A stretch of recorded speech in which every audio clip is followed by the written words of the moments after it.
तो रामचंद्र का विस्तार श्रीमद् भागवत में संक्षिप्त नहीं है। अब सुखदेव जी कहते हैं अथापौ श्रूयतां राजन् वंशसो मत्स्य पावनम्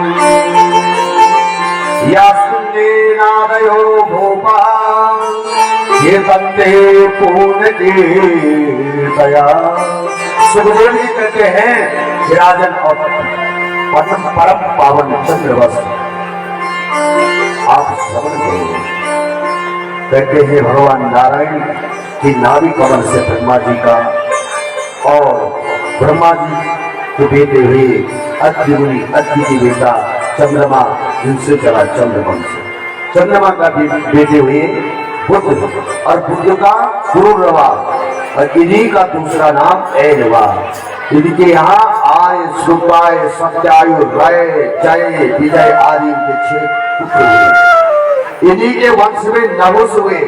नहुस के याति ययाति संयाति आदि पुत्र हुए। ययाति के यहाँ अनुरूप आदि 5 जो है पुत्र हुए और इनमें सबसे छोटे बेटे का नाम था पुरु। यादि के पुरु जो चक्रवर्ती सम्राट घोषित किए गए। सुखदेव जी कहते हैं परीक्षित पुरु वंश में ही राजा कुशंक हुए और पुरु वंश में ही परीक्षित तुम्हारा भी जन्म हुआ। इस प्रकार से सुखदेव जी कहते हैं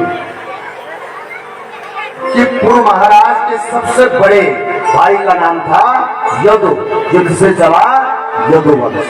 और यदुवंश में भी जो है बड़े बड़े प्रतापी राजा हुए। आजमीर, देवमीर, सूरसेन, प्रभाती आदि बड़े बड़े प्रतापी राजा हुए। और महाराज सूरसेन के बेटा आनक दुंदुभी, जिनका नाम था, दूसरा नाम था वसुदेव। और इन वसुदेव की 7 पत्नियां थी। सप्तम पत्नी देवकी के गर्भ से 8 संतानें हुई। सबसे बड़े का नाम था कीर्तिमान और कीर्तिमान से लेकर के 6 पुत्रों को दुष्ट कंस ने मार दिया। 7वां पुत्र जो देवकी का है उनका नाम है बलराम, जिनको हम कहते हैं 8वीं संतान के रूप में मेरे गोविंद का प्राकट्य हुआ।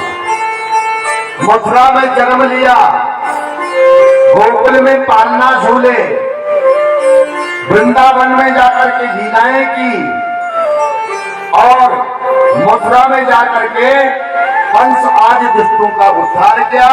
जरासंध के भय से द्वारिका चले गए।